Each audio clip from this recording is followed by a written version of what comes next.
Hi, my name is Chris, a postdoc and associated member of ML4Q, and you're listening to ML4Q&A, a show where members from the Matter and Light for Quantum Computing cluster answer questions about their work in the cluster, their research, and the future of quantum. In today's episode, I'm talking to David DiVincenzo, director of the Institute for Theoretical Nanoelectronics at Forschungszentrum Jülich and co-founder of the Institute for Quantum Information, which is a joint institute of RWTH Aachen and the Forschungszentrum. We start by listening to David's take on different aspects of the fast developments in the field of quantum computing.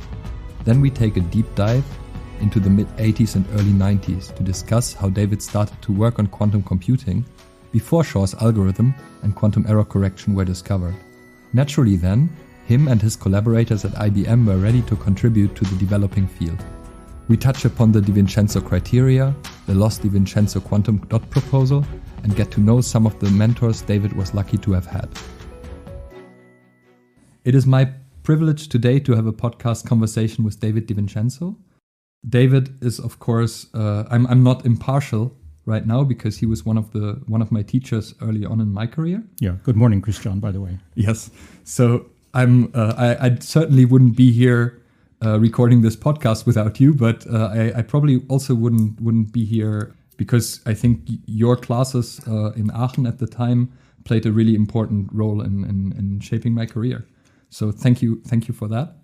You're welcome. And previously on the podcast, we had these either or questions that we asked people, but I'd like to this time change it up a little bit and in the beginning ask you some quick questions that you should maybe answer with a sentence or a few words. And then afterwards we'll go into more detail. So let's start out. Do you see building a quantum computer as predominantly a science or an engineering effort? Neither. Interesting. It is both. And you have done, I mean, your background is in electrical engineering at first? Sort of, yes. Does that help you in your yes. research? Yes, I would say quite concretely. And how important is it in building a quantum computer to understand classical computers? Moderately important. I think not overwhelmingly important. All right. Second question. Name a quantum computing platform that you have never worked on. I've never worked on ion traps. All right. Yeah, And what kind of papers do you enjoy working on more? Rather conceptual big picture papers or technical papers that go further into details? No, rather conceptual papers, but they should have some concrete technical content as well. Yeah, I guess you have to be able to write the concrete technical papers before they let you write the big conceptual ones. Perhaps, yeah. But then it depends. Conceptual means many different things. I mean, I have papers that I consider highly conceptual, but they have several theorems in them. So, okay, what is that? That's also pretty technical. Yeah. How much you don't really have a mathematical background, but a lot of your work is like, at least in the early, like in some part in your career, you did very mathematical work. Yeah, but I would say that this is part of the thing of having an engineering education, that in some corners of engineering, the mathematics is of very high standard and actually goes beyond what you learn in physics. So I have a problem currently where I need to use a Hilbert transform. And I poll people, and people with a physics background say, I never heard of a Hilbert transform. And people with an electrical engineering background say, yeah, of course, Hilbert transform, very important. Yeah. I have the same, just to do a small digression. In superconducting qubits, we often have to think about making the right pulses for our qubits, right? And then you always have this problem of that things happen to your pulses as they on the way to the qubits. Like the waveform that you design on your waveform generator is not the one that arrives. Dispersion, loss, etc. And this is something that an electrical engineer would be way better at than me. I had to look into this linear transformations and so on. And there's a whole framework in electrical engineering. I'm currently inquiring about whether it would be better for the for attenuators that are used in that work, whether really powder attenuators are the right idea or whether resistive attenuators are better. Yeah. And that really combines that sounds like a totally engineering question. However, I don't think of it that way. I think of it's a good electromagnetics problem as well. Yeah, I mean, there's also even cavity attenuators, right? Where you sort of don't on purpose make them so lossy, but rather make them lossy by designing some cavity-like modes, right? Yeah, but they would be often kind of narrowband attenuators, and it's better to have broadband attenuators. No, indeed, in many respects. So indeed, this question relates to getting things cold, right? And it's a question that really brings together several parts of science, like electrical engineering, but also this question of conduction of heat at low temperatures and so on. Also mechanical engineering. Oh, exactly. You have pumps and diffusing gases and things like that. Yeah, and it's quite difficult to measure the thing that's going on in the fridge precisely. So, no, indeed, those I also really love about our work that it brings together so many aspects. So, Nick, maybe let's jump to the next question. Which quantum computer platform do you find most exciting right now? That kind of depends on the day of the week. All right. I'm very fond of germanium currently, but I also love superconducting qubits. So germanium would be spin qubits in germanium. Yeah. And pure germanium or silicon germanium? Well, I think everyone cares about heterostructures.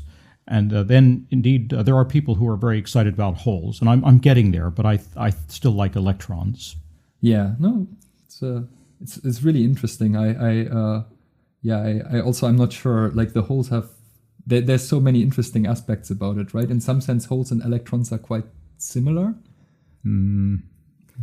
No, I don't agree. You don't agree? No. I mean, I would have said that they mostly differ by like the amount of spin-orbit coupling that you get, or like details. But well, that's true, but it's a very big detail in that case. That is, it's thousands of % difference in the G-factor effects. Correct, in holes and electrons. So the way that you would control one or the other would be quite different. Yeah, indeed. Right. I think the holes may end up being, quote, too controllable. That is, you have too big a lever arm, and therefore noise continues to be a problem. That's, of course, one of our ongoing themes. No. Please continue, Christian. And maybe now to a bigger question. I think it's fair to say that you have worked more on solid-state platforms than on other quantum computing platforms.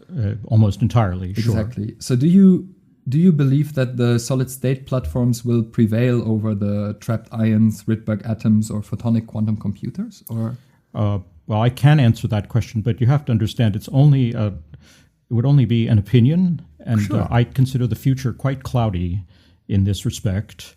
So, I can just say, as a partisan, I love solid state, and but if I went so far as to say, and therefore I think solid state will be the one, I can be in, that's a point of psychology in a sense for me to go to that point. I don't know if it's delusional, but it's stretching what I think you should really say scientifically. Sure, but what I mean is, of course, our conventional computers are solid-state computers. Mm-hmm. And is there an easy way to think that therefore the quantum computers will integrate more easily with classical computers if they are also solid state, or do you think that it's in the end doesn't matter? That I don't think is an important issue.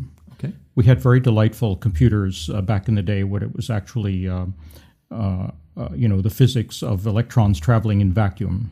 Indeed. And it was a really different area of physics that governed computers until the 1960s. And, maybe you'd say, well, we couldn't have possibly gone further without semiconductors. But, well, I don't know. I mean, at the moment, for the best timekeeping, we don't use solid-state devices, that's not so primary in clocks. Ion traps are primary in quantum clocks. And you might ask, are the attributes of clocks more important for quantum computers, than the attributes of digital electronics? I'm not so sure. Maybe a follow-up. In some sense, in scaling up, even ion traps, for example, or photonic quantum computers, in some sense, move into the solid-state realm, right? Like the bigger photonic quantum computers are essentially waveguides that are etched into some materials, mm-hmm. or the ion traps are highly, essentially using nanofabrication as well, and run in. Will those devices run into the same problems as the solid state platforms, like charge noise? And they already have, of course, yeah. And I think something everyone would agree with is that whatever quantum computer we eventually have, it will involve a lot of matter. Indeed. Substrates or electrodes or, things. And once you have a macroscopic amount of matter, you're doing solid state problems. Correct. Yeah. I mean, the quantum computer that, to my mind, is the farthest away from a solid state quantum computer is the Rydberg atoms, right? Because they are sort of... Okay. Yeah, it's true. Of course, then I trace back, where's the macroscopic matter there? Well, there are solid-state lasers. Indeed. And you do indeed have to worry about the noise properties of those lasers in that setting. Yeah. No, it's indeed the cooling, also the problems that you run into in the end are similar, that you have to cool these things down, that you have to... in the ion traps and in the big technological difference in ion traps and Rydberg atoms maybe is the ultra high vacuum that you work with rather than the dilution refrigerators, right? Mm-hmm. That's maybe so. In some sense, people always say that the dilution refrigerators are a problem because they're not scalable or they and so on. But the ultra high vacuum setups are also a pain to work with. Yeah, but quite doable. Sure. I think both are quite doable. Yes. We might run out of helium-3. But that's why I do find the interesting line of research in spin qubits is the idea that they won't need quite such low temperature. I think that could be really interesting if the spin qubit works at 2 Kelvin. Yes. Then that changes the cooling technology totally. Well, indeed, pretty profoundly anyway. No, it changes the engineering a lot. And, right. In some sense, we might argue that we already have very good spin qubits at, I think, 1 or 2 Kelvin with the NV centers. But okay. The question is how to scale them, right? Yeah, that's been a very hard question for the NV centers. Yes. All right. Maybe to shift gears a bit, an important question that I think I've asked several people here already. Will there be a commercially viable application for NISQ devices, or at least quantum computers that are not relying on full-scale quantum error correction? You're asking the wrong person. All right. I would, again, it's an act of psychology for me to answer that question in any reliable way. So you want me to say yes? I'll say yes, and then we'll discuss why it's yes, and then you can ask me why no, and then I can also tell why no. But I don't really know is the answer. Do you think for the economics of the developing technology, this will be necessary? Good question. I think it would be very helpful. Necessary, I don't know. Very helpful for sure. Yes. Yeah. Because, indeed, the question is more, will there be something that you can sell to people and that is actually useful on a 10-year timescale or maybe further down the road? Yeah. Of course, that's tied up in the question, how important and useful is the current ecosystem of new companies in quantum computing? We see lots of big benefits from the existing and thriving, but it's not clear that they're the essential scientific benefits. They have the benefit that, yes, people continue to have careers and they can keep thinking about quantum computers. I don't know if they're the best tool for cracking the really hard scientific questions that are needed for further advancing. Yeah, this is something that I've also thought about quite a bit. It's very interesting that, economically, we have this ecosystem where you have big government funding, which sort of runs these universities and research centers, and to some extent also the companies like IBM and so on have also relied on government contracts, right? Mm-hmm. in doing quantum computing research, and then eventually we are now in a phase where this ecosystem is developing and will take these. Well, some people will make profits of these things. So it's a very interesting thing that we, as a society, finance these developments, and that later on they will be privatized in their profits. I've been looking a little bit at the history of digital computing in that respect of, how important were companies, small companies, big companies, government, military, and it's not so different from today, but it is also definitely somewhat different. But one can tell the story that for certainly about 15 years, say starting in 1945, the sort of basic von Neumann concepts of what a computer should be were there. And we had some hardware, not very great hardware at that moment. And for the next 15 years, there were not very extensive applications. The computer developed over that time, very much driven by government intervention, by prompting, funding. There were some applications. They were kind of the NISC applications of with the C rather than a Q, which were things like the ballistics of artillery shells and things like that. And many runs were done, and also the explosions of hydrogen bombs. So there were lots of secret codes run. But it was only very gradually that corporations could really stand on their feet and use and be successful in computers as a business, digital computers. And the first applications were big, business control applications. Think IBM, International Business Machines.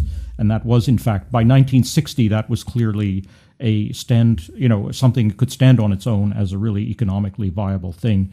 But it took those 15 years of gestation when there were not big profits to be made. And there were very narrow avenues for continuing to improve things. Nevertheless, the hardware from 1945 to 1960 underwent huge improvement, although much huger even further to come. 1960 was the era of the discrete transistor. So it had not, the integrated circuit had not yet emerged. Yeah, I think, the most famous quote from this era, I guess, is, or maybe the quote is even later, right? This quote from some IBM... the chief of IBM. The chief of IBM, that there's a world market for 5 computers. I don't remember the number, but that's exactly, except for the integer, the small integer, that's exactly what he said, in the Popular Mechanics magazine, I believe. Yeah, with quantum computing, it might be more true because the applications are probably less likely to be as widely used as for the classical computer, right? So, probably 5 is a too low a number, but... Yeah, the digital computer got there first, and it, proved that there are gigantic applications for computing. And quantum computing will come in and enlarge that space further, I think we can see. How fair do you think is this argument that is, I think, to a large extent driving investment in quantum computing, that quantum computing will be a computer revolution similar to the classical computer revolution, and that essentially we should really view it as an analogous development to this development that started then. I don't really buy it, but I think there's no possibility of comparison in the sense that what computing meant in 1945 was mostly people with sheets writing out calculations longhand, and that's not what computing means anymore. And computing is, so deeply integrated into our entire society now that it can't possibly be as transformative as that, I would say. Yeah, I would also think that, also the kind of applications that are currently envisioned for quantum computing, like certainly the chemistry and so on applications, they are pretty solid. But they are far away. They are very difficult to... Yeah, they're also even still debated what nature of advantage one will get. Is there a, quote, exponential advantage, and what does that even mean? It does give a very different line of attack for chemistry problems. I will agree with that. And then the other applications are even more difficult. Of course, I'm not a computer expert, so I only read some of the papers. And the advantages in optimization problems and in machine learning and so on, they are quite vague in a sense, right? Like it could be that a quantum computer will really give a transformational advantage in some of these problems, but it's by no means guaranteed, right? Yeah, that's true. That's true. So just commercial question again. Is it better to sell quantum computers or quantum computer access in a cloud? Cloud seems like a good model to me, given that quantum computers are big, delicate pieces of hardware and probably will remain so for a while. Yeah. Also, you protect your IP in a much more better if you don't hand it out to people, I guess. Okay, but the IP of whom? Of the people who are of the running applications? You don't want. Well, that's, I guess the first thing is that you protect the technology. Like if you don't give people access to your quantum computer, they can't reverse engineer it. That's true. Yeah, and also, I guess there's ideas for blind quantum computing or blind computing more broadly, which are not possible classically, right? Well, not possible in the same sense that, impractical. No, they're actually fairly practical, just that their security rests on unproven mathematical propositions. While in the quantum case, it rests upon the laws of physics. It's just like we say in cryptography more broadly. So we have lots of successful cryptography, without using quantum cryptography. Indeed. So, but in that sense, I think the cloud business model is quite interesting. Even like having a quote unquote just quantum, just having quantum communication at that level could already be an interesting application for blind computation on very sensitive topics. Right? This is true, but I think the cloud paradigm is an excellent one for the here and now. I think the blind paradigm is for some far future. We need to perfect many, many new things about quantum hardware for that to be viable. All right. Now the last questions are a bit more personal. So did you have important mentors in your early career and that influenced you scientifically or personally or both? Well, yes, of course. I'd say I had generally very positive experiences with my mentors. That is, that I have very positive things to say about every single one of them, starting with my master's advisor, Sohrab Rabi, who knew a lot about solid-state physics and was very generous with his time and taught me a lot of things. But I could name, a string of 10 people who I think were really important for me to interact with and to learn from. All right. Yeah, that's. I think. I mean, I wanted to ask because I think it's a very important part of. Now you're a professor yourself, so it's also an important part of academia that is in some sense something that you also learn in a way like a trade, right? There's a certain apprenticeship aspect to becoming a scientist. Yes, this is true. And also, I came to being a professor quite late in life, so I still feel I'm still. It's a bit of work in progress, actually, for me. So, can you name one thing that you particularly like about being a professor at a university? That you can set your own path. I think that's very important. That compared with working in a corporation, which I did for many years, there's in both models, there's a definite need for teamwork, that you have to group together to make plans.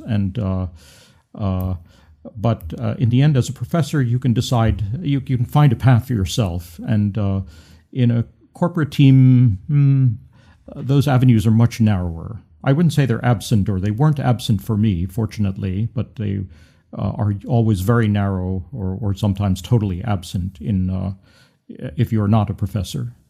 Yeah, so you already sort of anticipated. Can you also say something that is a positive thing about working in a large corporation like IBM? What is a positive thing about that working environment? I think as a transient thing, working there can be the best thing for a scientist. And when I say transient, I mean conditions that can exist for even tens of years, so not so transient. But it seems that they always come to an end in that model. That is, that corporate forces eventually make it impossible to work in very exploratory ways. I look at what goes on now at Amazon and Google, where they have comparable resources compared to IBM of 40 years ago. And they can let people just sort of be very freely exploring. I think of Microsoft also, and I don't think it's somewhat similar to the IBM model, and it's produced very nice things for quantum computing research as well. But I think runs out of steam at some point. Whereas universities live for centuries. Yes. So then, exactly last question out of this: what do you like about being an institute director? I have many extremely interesting colleagues at various levels, and just seeing how they work and interacting with them is quite a privilege. Yeah. So okay, now let's step back and maybe talk a little bit about your career path. And let's start. You studied electrical engineering at university, right?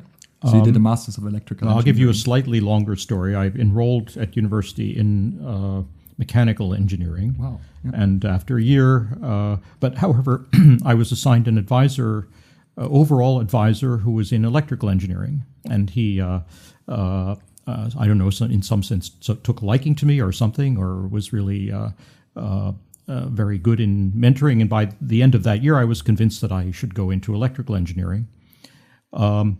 And indeed, then my degree path remained in electrical engineering. However, my research path after a few years was very much in a physics direction. And things were very flexible, and I could, actually pursue studies and the research and have a research advisor in physics, even though my degrees were all in electrical engineering. So I had a very hybrid kind of education and also research path. That's very interesting. I mean, I did all my education in Germany, so I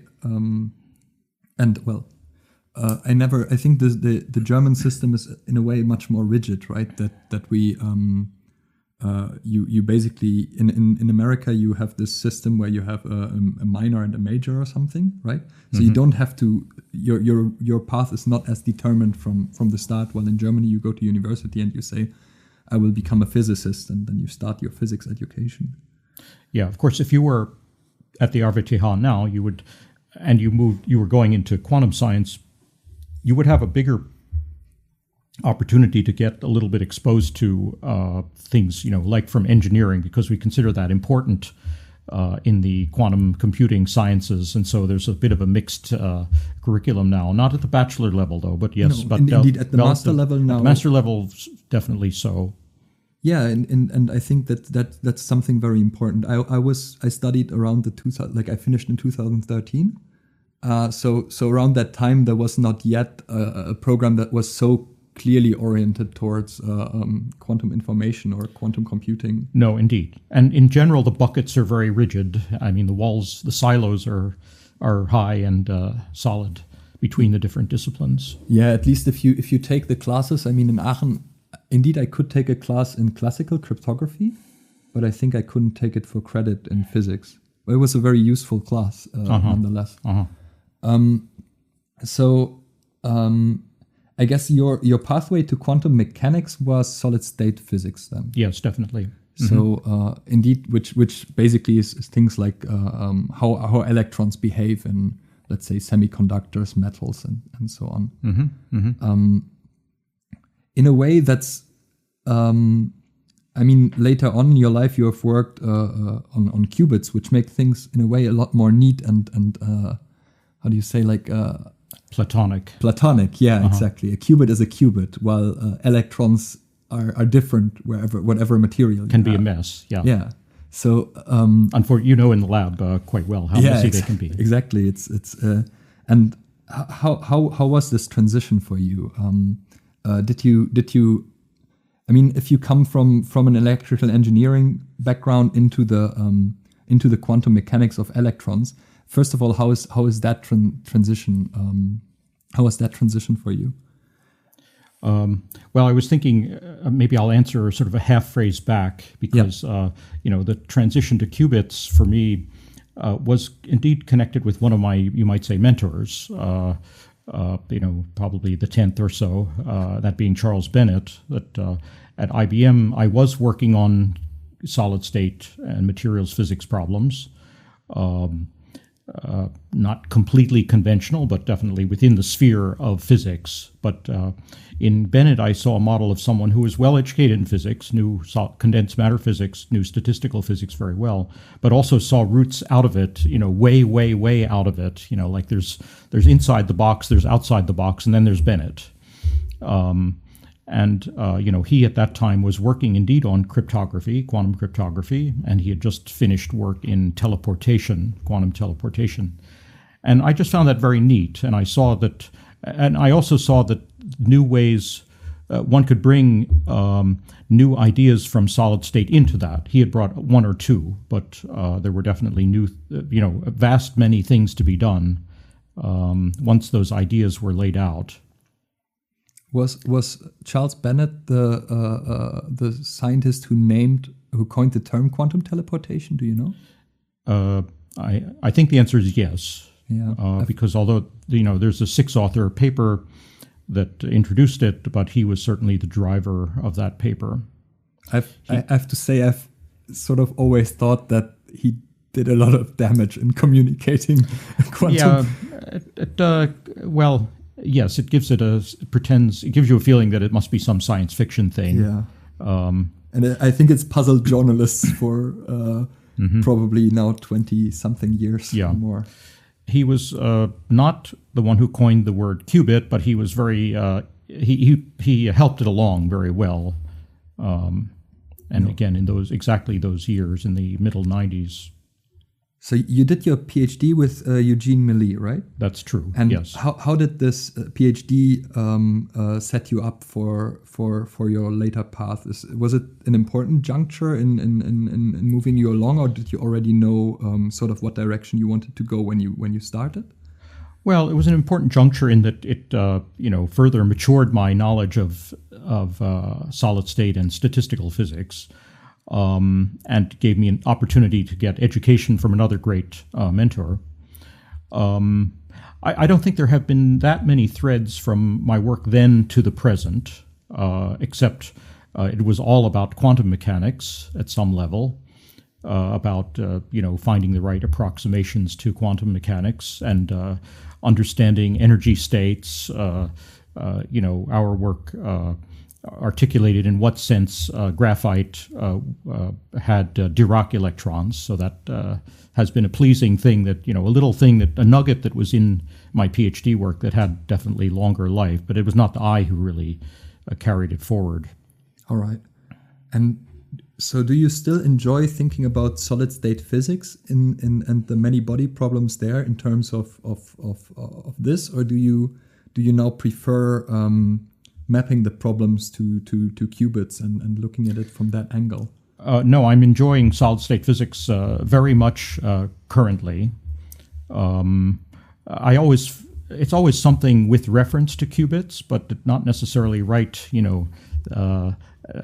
intimately connected with the questions of qubits. And around your PhD time, I mean, there was no notion of qubits, but for example, things like the Jordan-Wigner transformation already existed, right? Yeah, it was a known toolkit, a known thing among the vast toolkit in many-body physics. Exactly, which is essentially something that explains how you can move a problem of electrons to a problem of Pauli matrices. This is true, but I definitely didn't have any great vision of that when I was first learning it. So you think people at the time thought about it differently than they would today? Yes, for sure. Although now, how to characterize that difference? I think that some of our great forebears did not believe so much that quantum mechanics was something you could take apart so readily. Like a box, you just, you want to get to the innards of it, you just rip the box apart like we do today, that they treated it with more care. Now, what do I mean by that? I mean, I think they got stuck on philosophy in some sense, Bohr and interpretations and things like that, and we're treading very carefully. I think in some cases it muddled their thinking or it made them less bold. Yeah. To say, okay, let's just,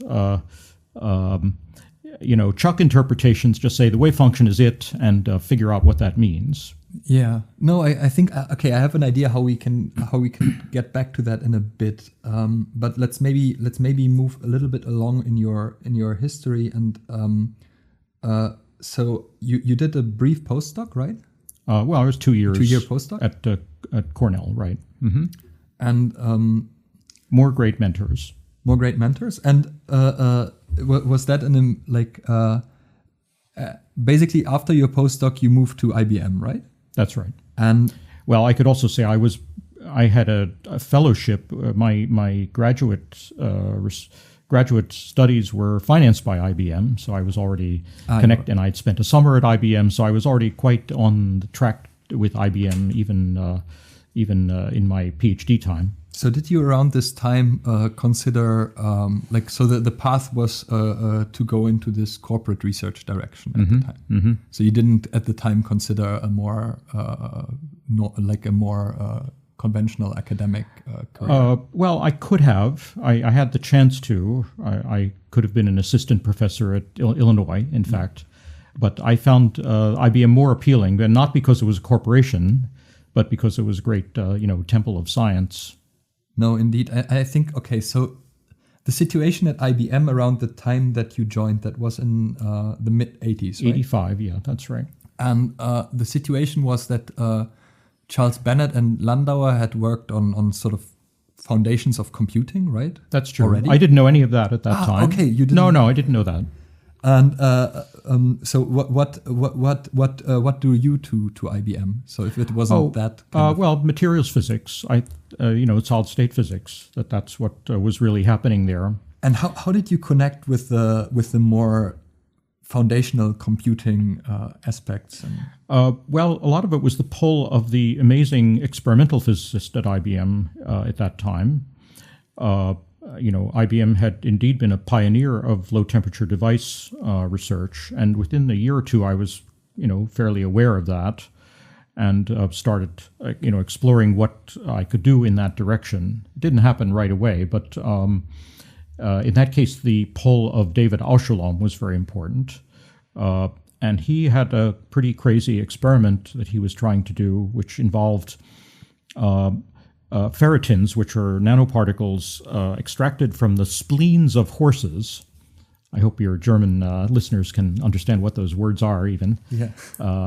And they were known to be magnetic, and they were very small, and he was trying to look for the quantum dynamics of those magnets. So early spintronics, sort of. Yes, very early. And it was never clear that the experiments really saw quantum coherence, but they were striving to do so, in the framework that Leggett had laid out at that time. Oh, yeah, right. Anthony Leggett was also a very important sort of influence in this early time of quantum coherence in Right. Well, he was the one that said, let's believe in quantum coherence for anything that you can write a Schrödinger equation for, including an electric circuit. Yes. I didn't get into that until much later, but that was indeed part of his program at that time. Yeah, that's so exactly. There's this completely parallel. So we with Awschalom, essentially we're talking about ideas that you could see as predecessors to later spin qubits, like your famous proposal for a electron spin quantum computer. Yeah, well, more directly, this sort of molecular spin devices. You think of our colleague Bernstorfer at KIT. There's a really direct line from the not very well controlled horse spleen ferritin experiments to actually molecular magnets. Yes. So that's one thread of things that later would go into like a predecessor of today's quantum computers. Mm-hmm. Another thread is the superconducting qubits. And interestingly enough, I mean, in some sense, the earliest work on superconducting qubits is also from the early 80s, I believe, right? That's true. Denker-Yerke quantum network theory. Well, that's the sort of theory side. I don't know that they did any real experiments. Well, I shouldn't say it that way. Yerke certainly did, but I think the really productive experiments were the Berkeley experiments in that time.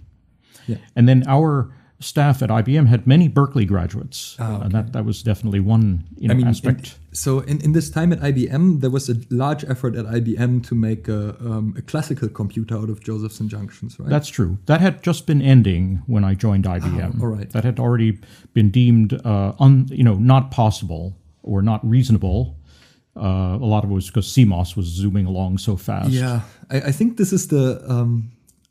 I don't know. I want to get to this a little bit later, but that's really, the success of the classical computer and CMOS has in some ways killed many other computing theories, right? Because it was just too good for those burgeoning platforms like photonic computing, Josephson junction computing. They just never became as practical. That's true. Yes. It was the corridors got very narrow, and that in the sense that even in silicon research, you shouldn't anymore work on bipolar junction physics because that's the style of computer or style of transistor we stopped using. That was a painful transition for IBM, actually. The how do you say the success of CMOS technology has really been something. Also gallium arsenide certainly remained an important platform for niche applications, but sort of never made it into this full. It's also the sunsetting of germanium, which had happened a little bit earlier. That I think in the 80s, nobody in technology cared one bit about germanium anymore. It only came back a bit. Even though the first transistor was made of, I'm a bit at a loss. My history is not so good, but it was made of germanium. No, the first transistor was made of some cat whisker or something. But the early commercial transistors were germanium, and it's true for 10 years or something. But then they were eclipsed by MOS and by silicon. So at IBM, you got into some experimental work as well, or? Modeling experiment. And indeed, right from the beginning. Actually, a fairly big line of mine at that time were quasicrystals, which has nothing to do with any of this. Wow. And there were nice experiments at IBM, and that I was working on right away in the first year. And so when in this whole time did you hear about quantum computing? In 1993. It was a very discrete event, in fact, that I had... I'd been working, 1993 was an important year in the sense it was a terrible year for IBM. And it was caused the big shrinkage of physics research at IBM. And somewhat related is that I took that year, a non-scientific year that year. I was working as a staff assistant to an executive. And so I was only writing plans, like plans for shrinking things.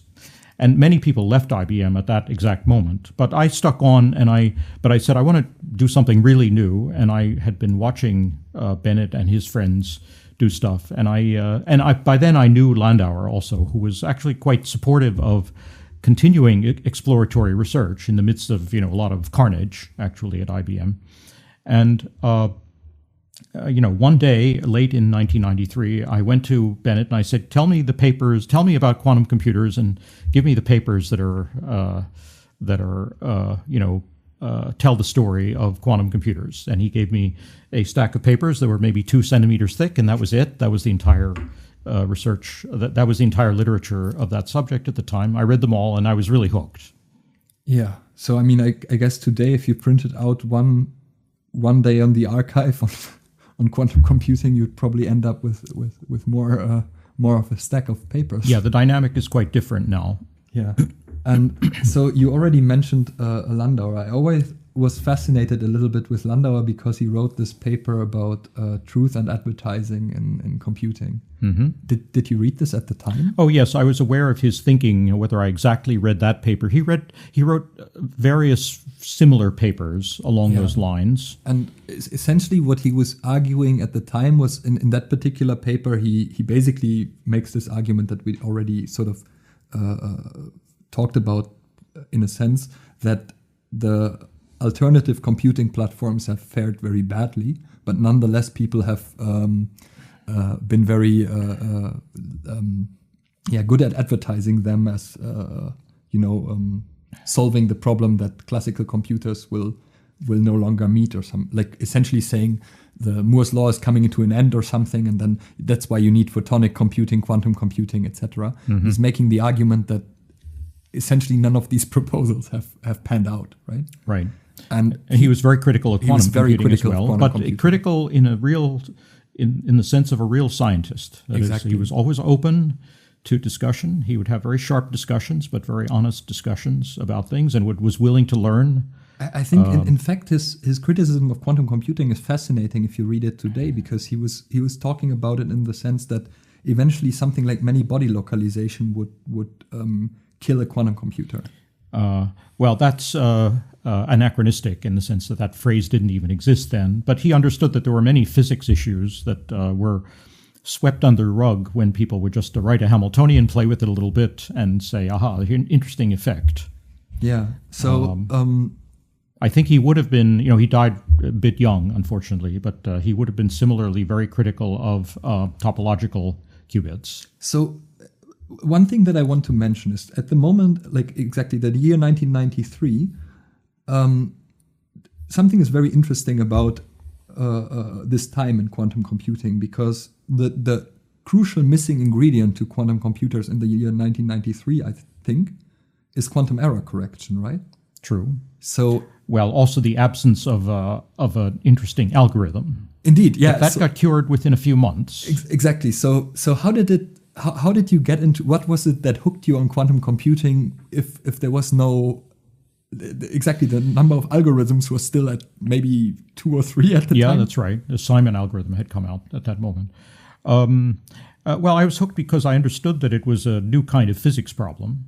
I was immediately thinking about the solid-state physics connection, although I didn't stay that way in the sense that I broadened my thinking and wrote papers in all sorts of directions in those years, not really related to solid-state questions. But I could see that there were, existing ideas in quantum in physics that could be brought to bear, and spins were one of them. And I was starting to read papers about molecules and spins in molecules, and somewhat, prompted also from the work that I'd done with Awschalom. But I saw, a huge field for creativity at that moment. Yeah. So maybe exactly just to probably this, I'm trying to phrase the right question. So you have, like in the stack of papers that Charles Bennet gave to you, was there also the conference contribution from Feynman or not? Probably, yes. But I never considered that one so important. Oh, but what was important, which I definitely read very probably in that stack, was Feynman's paper paper on what you would call adiabatic quantum computing. So that had real concrete computations in it that were worth following. So about how to find the ground state of a system. Yeah, so related to that, that's right. Although it was only very partial. That is, he was only exploring how you could make a quantum evolution mimic digital computing. So he actually missed the idea that, within the idea of gate operations, that you could have quantum coherence. He actually missed that. And the paper you're referring to, which is the one where he announced that there could be quantum computers, I don't know, is very dreamy. That is, it's just kind of qualitative ideas, but nothing so concrete. Yeah, indeed. So I always find this time in the history of quantum computing, it's a fascinating time because, indeed, so you from the year 1993 to the year 1995,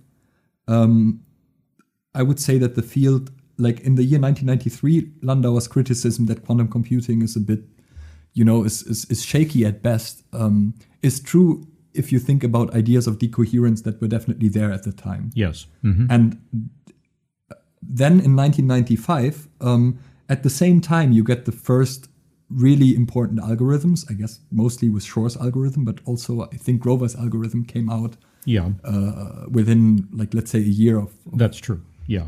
So you, in this time, you immediately get get very important algorithms that show relevant speedups to problems.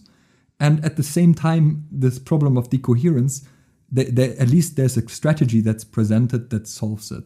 Right, in quantum error correction. In quantum error correction. Yeah. And we started working on that, in a sense, right away. Yeah, exactly. You're very early, you very early co-authored papers on all of these topics. Yeah, but it was because our group was thinking about it immediately in terms of making teleportation more robust. And the question was, suppose you have only, you need entangled pairs to do teleportation, but what if they're imperfect? What if they've been subject to noise? And so we were very alert. We had some of the building blocks of quantum error correction in that work. And so when Shor announced the paradigm, we were immediately able to convert or see how we applied what we had been doing to the error correction question. And so this, indeed, in some sense, you can say that these quantum communication problems, like teleportation or so on, in some sense, they are also algorithmic in nature. Like you can write down a diagram of you have entanglement, then you do something, and then maybe ideally you even get better entanglement or so on. But when in this time did you shift more towards this idea of quantum gates and sort of thinking of it almost in this like musical score sheet picture?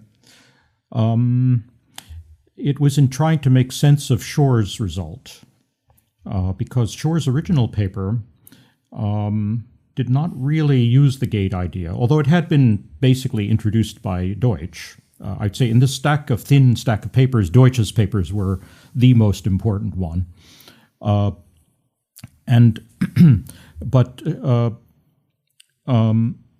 Peter Shor had not figured out how to do the quantum Fourier transform. He had a very non-gate-based way of saying that it was doable, but not in the sense that we would mean it currently. And so we did then at that moment work out, okay, what is actually the gateway of doing quantum Fourier transform? And that made it clear that these musical scores were kind of useful. And then at a conference, a bunch of us all got together and kind of threw together all the ideas that we had about, the important the important constructions that you would use to do gate arrays. And that was one of the important earlier papers. So anyway, for me, this is already quite fascinating to be here to like, it's a privilege to be able to ask you all these questions, because I've wondered about some of these developments, because if you just read the papers and if you get I got a more modern introduction to all of this, where a lot of the pieces were already in place. So it's fascinating. I noticed to see we've only made it to 30 years ago. So yes, we need to speed up a little. We have ways to go, or we do a second podcast. No, indeed. So let's. The reason I wanted to spend so much time on this was because then later on, and one of the things that you're really famous for is that there were all these important developments, and you sort of synthesized them into the DiVincenzo criteria. Which are now known as the DiVincenzo criteria. I guess you didn't call them that at the time. No. How I guess you already saw this as a synthesis of previous work, right? It's not a revolutionary insight into physics, I would say.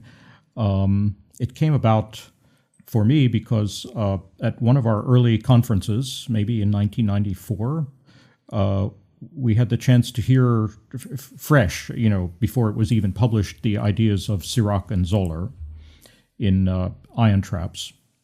And I admired that because that was well beyond my own thinking in how you would do solid-state things in a fairly comprehensive way. And I tried to say, well, what have they accomplished more abstractly? What are the good things about their proposal for doing an ion trap quantum computer that can be more broadly applied? So that's where my writing out that list really started from. And I also used it, or I constructed it.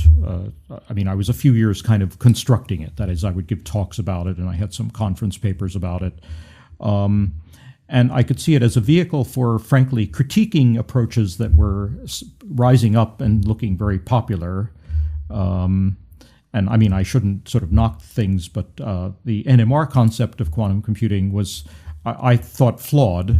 And writing these criteria would enable me to say, why is it flawed? What's the flaw in it? So the flaw in NMR is like, let's quickly go over the DiVincenzo criteria, maybe, and then we can say what was flawed or what.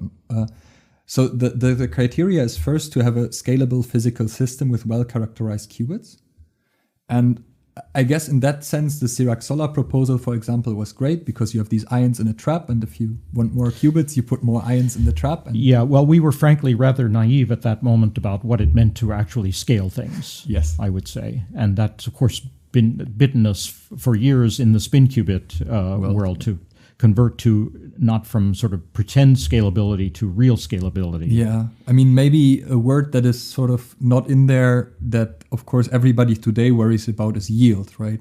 Like, I mean, there's different forms of scalability, meaning you could just write down an idea on a napkin if you wish and say, well, if I want more, I just make more of it. Okay. Or you can say I have a yield of 99% or.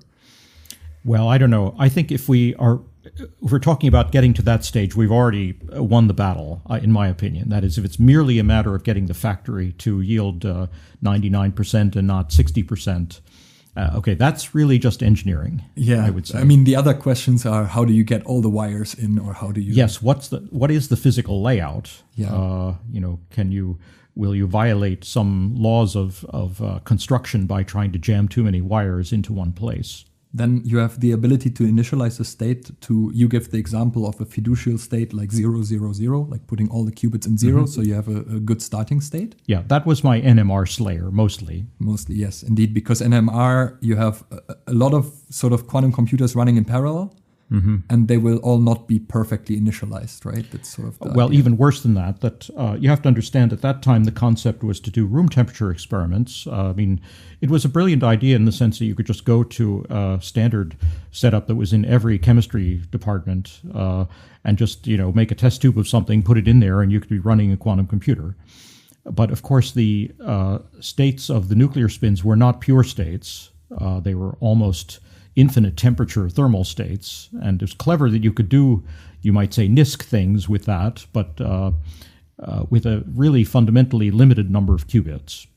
Although, to be honest, I mean, this initial implementation of Shor's algorithm on an NMR platform was probably a really, really important point of bringing the field together and of creating excitement, right? I guess so, yes. I mean, it was never that important for me, but I think that it's true that it established that, you could really do something of that complexity. Yeah. The pulse scheduling was some quite impressive piece of work there. Yeah, and it took ion traps this was around the 2000s, I guess. Right. And it took ion traps, I think, another few years to get there, right? Mm-hmm. That's true. The third criteria was the long relevant decoherence times, much longer than the gate operation time. As an experimentalist, one thing that I always found curious is, the idea of decoherence is there, but decoherence is one sort of source of errors, right? Right, but not the only. Not the only one. As we know, and we knew. If you would rewrite it now, would you maybe say something just simply about gate fidelity or? No, I like the less definite way of writing it there. It was definitely written with error correction concepts in mind. Exactly. This idea of a threshold. Yeah, but it's certainly better that I didn't quote the currently understood threshold in that time, because that was like 10 to the minus 6 or something. Exactly. Or in other words, fidelity of 6 nines or something. Yeah. And fortunately, that hasn't turned out to be the final story from theory. No, indeed. I think one thing that really, from the theory side, it's really important that the benchmarks that a quantum computer has to reach have sort of been improved by a factor of 1,000 or something. Mm-hmm. Because, the 6 nines in fidelity, we maybe only reach in ion traps right now. And even there it's for one single qubit, qubits. one qubit For single gates. qubit gates. Yeah, yes. maybe, yes. And for 2 qubit gates, we're quite a bit away from it. Yeah. Mm-hmm. And then you have the universal set of quantum gates, which also, I think, at the time that you wrote the list of criteria, was a relatively recent mathematical proof that. Yeah, but it was. No, it was in a sense established. The concept was established by Deutsch. In what year? In 89 or something. So now there had been improvements on ideas of what's really a sort of conveniently usable set of quantum gates. The strong focus on the C phase and the C naught was pretty recent, but had been established by then. And then the qubit specific measurement capability, of course. Mm-hmm. And I mean, you have the bonus criteria of sort of bringing in quantum communication by sort of coupling essentially two photons, right? To have flying qubits. But that was indeed a kind of afterthought. And the way I wrote it, I was explicit about that the first 5 are what you need to make a quantum computer. But to do more, you should communicate as well. To what extent were you aware when you wrote this paper that of the impact it would have? Didn't expect it. But one inkling that it would have an impact was that it was taken up quite quickly by program officers in the United States as a way of describing what should be done. Metricizing, is that a word? Of first efforts to build metrics for progress, and they could see these as a way to hit people over the head and critique their progress. So that's the first time I heard it as sort of reflected back to me, was at some meeting of, in the United States funding setting. This was like DARPA or... one of the predecessors, it was IARPA, but actually a predecessor to IARPA. Ah, all right. Which was called ARDA. Ah, yes, indeed. And those were essentially they needed they needed to organize these programs and have clear milestones, so to speak. Yeah, and right. The DiVincenzo criteria became those milestones. On the other hand, I think there are pros in the field who don't have to at all make reference to those criteria. They say, we know what we're doing, there definitely are colleagues from whom I've never heard the DiVincenzo criteria, and I don't think they need them necessarily. Yeah, exactly. Like, do you think how universal do you think the criteria are, or do you think that there's that there will be useful quantum machines that challenge the criteria? Oh, not really, in my opinion. Yes, indeed, you could say, well, does this fit? If adiabatic computing works, then these don't fit really. This is, of course, really adapted to gate-based concepts. But what about linear optics quantum computing? Yeah, okay. You say, well, at the right abstract level, it all fits, and I think they'll always fit. Is my view. But they become, they're a teaching tool also, right? That if you have your first course in quantum computing, well, here's something to throw at the students, and then they have to tell it back to you on some exam. Yeah, no, indeed, it's a good blueprint. And then exactly the other thing that happens in the 90s. So you made the theoretical blueprint for a quantum computer, but then the other thing is that, especially you have the Sirac-Solar proposal, which is early 90s.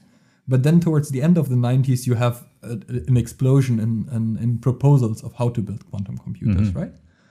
Well, a small explosion. A small explosion. And just to mention a few, you have, and we will talk about this a bit, the Loss-DiVincenzo quantum computer. You have the Kane quantum computer, the early ideas for topological quantum computing. Okay, but they, I don't think that rose to a really physical proposal. Yeah, indeed. The early topological really just theory. They're just Pauli matrices, essentially. Mm-hmm. And then, of course, superconducting qubits and photonic quantum computing, most notably. Okay, yeah, true. That's true. Right, a stack of papers 10 centimeters high would cover all of those. Exactly. And so the quantum computer you envisioned at the time is indeed sort of a solid state electron spin quantum computer, right? Right. And in some sense, I think one of the strengths of this Loss-DiVincenzo quantum computer is that it's kind of close to classical computers. Did you see this as an important strength at the time? Not especially, but I saw it as. But in applied physics research, it was important. I mean, so I guess there's a chain somehow from chip-based technologies to the fact that you have heterostructures, to the fact that you can make gated structures in heterostructures. And but we were really inspired by the current trends in experimental research in low temperature research, and starting to see Coulomb blockade. And there was a specific experiment in the lab of Westerfeld at Harvard where they had made two dots and had filled them up separately and could see that they interacted with each other. And that was about it. I mean, it wasn't single electrons, but you could see Coulomb blockade in such settings. So let's try to describe the idea. So the scalable physical system of well-characterized qubits becomes quantum dots that are filled with electrons. Yeah, and electron spin. And exactly. The electrons are predominantly the carriers of spin, but you can use the charge of the electrons to manipulate them. Right. The strength and the weakness of that approach. Of that approach, indeed. At the time, the extent of charge of noise in the charge, was it already known, or did you not worry about it as much? Yes, it was known. I mean, you knew from mesoscopic experiments, which were mostly sort of charge-based, you knew a lot about decoherence in the charge sector, and it was fairly bad. Yeah. And I think there were maybe even experiments that were relatively close to charge qubits where you knew it was bad at that time. But it was also known that spins could be fairly coherent, although maybe not in this larger solid-state setting, because the... True.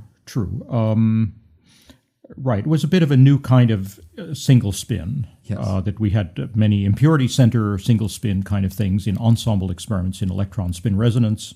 There was also the nuclear spin. Yes. So the strength of your proposal was that it essentially outlined, let's say, if you have sort of a two-dimensional sea of electrons, and you can put some metal on top and put it in the right order, you gave instructions for how you can turn this into a quantum computer. Yeah, well, it was indeed following the criteria in some sense. You have a qubit, okay, what is it? Why should it be long-lived?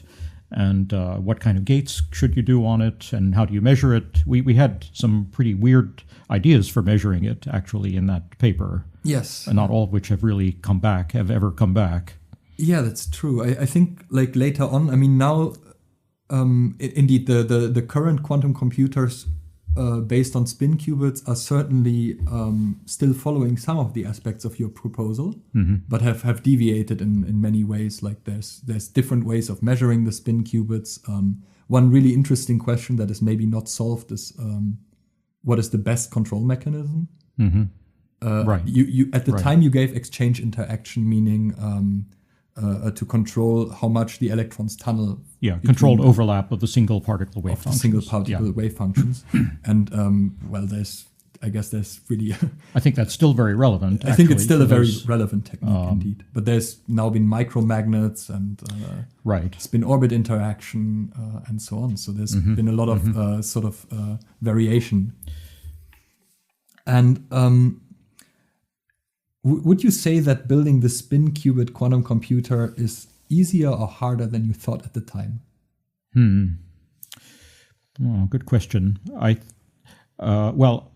had not thought through the unworkability of the using only the exchange coupling as an architecture. That it had not really dawned on me that. First of all, you shouldn't just think linear chains. Maybe that I knew already. But thinking through the fact that there was no workable geometry to gate an array of quantum dots had not definitely occurred to me. And so I think in that respect, I was, it was disappointing. Yeah, and just on continuing on that question, maybe today, I think one of the big problems in quantum dots is disorder in the heterostructures, right? Yes. Was this something that at the time you already anticipated, or was it something that was discovered as people try to implement this? I don't think we didn't do too much about that in our original work. I mean, of course, I did many follow-ups, and we did think about that subsequently. I think the big mystery remains the one that your first advisor was very focused on and still strives towards, which is long-distance coupling. Yes. Yeah, indeed. I mean, indeed, in my master's, I worked on electron spin qubits with Hendrik Bloom, and indeed, it's a fascinating platform still, and it's not yet clear how it will look as a final quantum computer. Mm-hmm. Yeah. And maybe the other thing that I still wanted to ask, we have to sadly come to a close soon. Right. But I wanted to ask, at the time, I guess gallium arsenide heterostructures were the most promising. True, yes. But and I think we didn't actually say gallium arsenide in our paper, but that was definitely what we were thinking. Yeah. By now, because one of the things that has made gallium arsenide somewhat unworkable were the nuclear spin environments. Mm-hmm.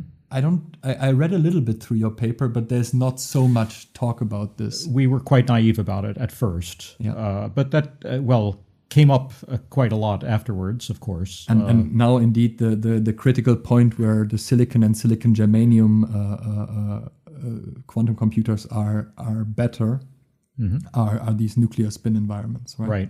Right, definitely.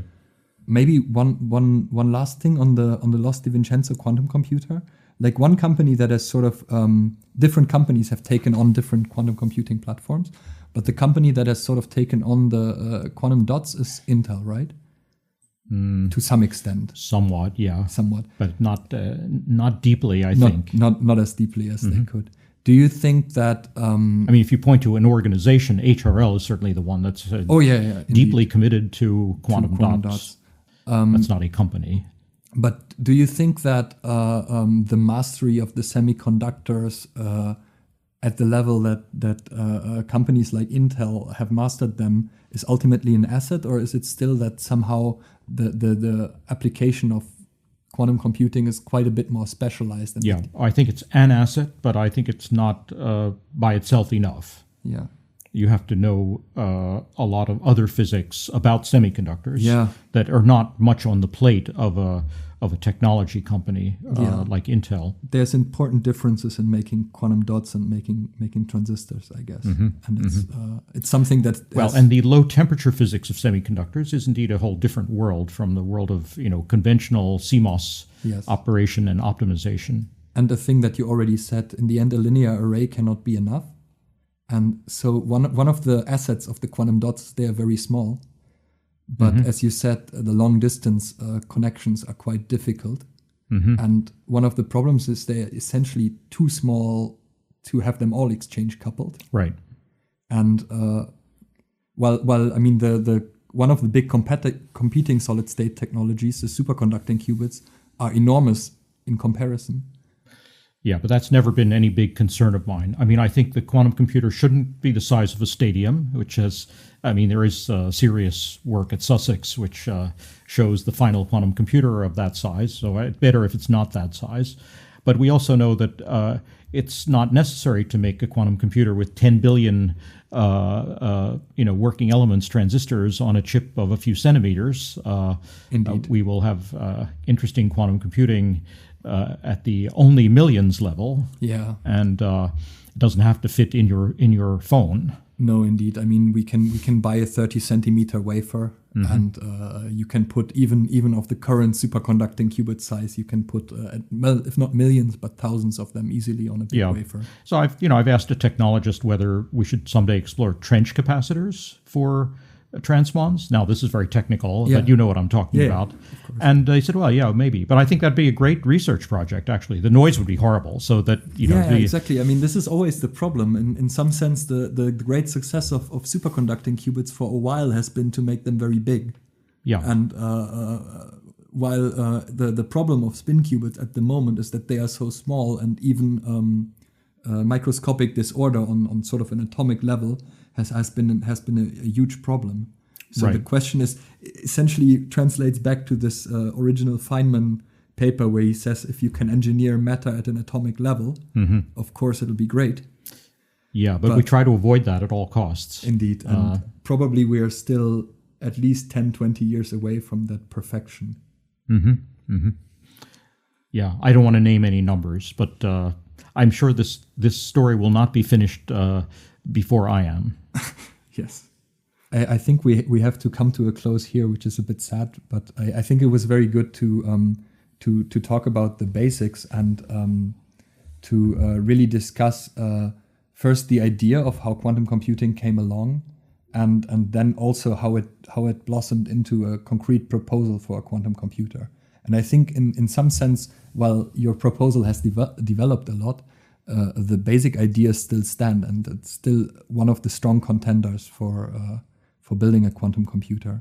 Thank you a lot for sitting down and having this talk. I did ask you a lot about the past here, and I hope maybe we can do a follow-up about the future at some point, but I thought that you are one of the few people who have been around in this critical time of quantum computing where it was not yet clear how things would turn out. And I think for listeners like me who came to the field at the moment where it was all laid out and pretty clear, it's very important to hear about this time, basically in the mid to late 90s.